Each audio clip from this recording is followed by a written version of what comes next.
Continuing with current trends, up to 2,800 jobs at risk as Tata Steel to shut down Port Talbot blast furnaces. The plans would see 75% of the workforce lose their jobs. And you're paying for the privilege, my friends. Once again, sacrificing the working classes in the name of net zero. And of course, like with all of these things, Britain will be forced to rely on steel from India and China after the closures. Because China and India don't give two shits. They say they're doing it because they're switching over to electric furnaces. It's not going to make a blind bit of difference because China and India don't really care about net zero. They also don't give a toss about environmental regulation, so it's going to be even worse. Either way, it's another step towards managed decline and another transfer of wealth from the west to the east as the west becomes more reliant on the east, whilst at the same time talking about war with countries in the east. As I get older, the more I'm realising we are governed by complete and utter imbeciles. The UK originally said it was going to get to net zero by 2030, but they realised that was unachievable, so they chucked it down the road to 2050. India has said that they will be net zero by 2070, but somehow I doubt that's going to happen. It's not going to be 3,000 jobs. It's going to be a lot more than that. It'll be 3,000 direct jobs. But when you take into account the tens of thousands of suppliers, as well as shops, pubs, contractors. After all, when Ravenscraig Steelworks shut down in Scotland, 1,200 direct jobs were lost, plus an estimated 15,000 in the wider community. As you'd expect, this spawned a bunch of protests outside the Steelworks' site in Port Talbot.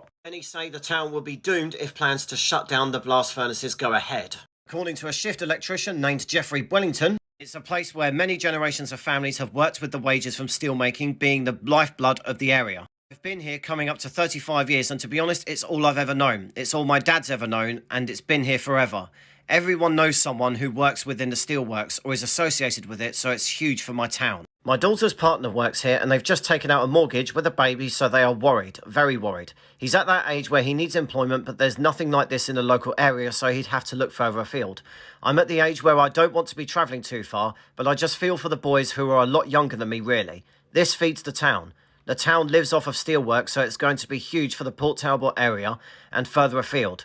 If they're going to transition to this electric arc furnace, let's do it slowly and keep the blast furnace going for that period of time until the new furnace comes in and give people that extra bit of time and incentive to stay. I think that would be the smart thing to do, wouldn't you, Geoffrey? These people just don't care. It's not about switching over to green. It's about destroying the working class's ability to make a decent living, push up prices, ship out manufacturing to places like China and India, and make us 100% dependent on them. And then surprise Pikachu face when they hold us to ransom by threatening to cut off our supply if we don't do exactly as they say.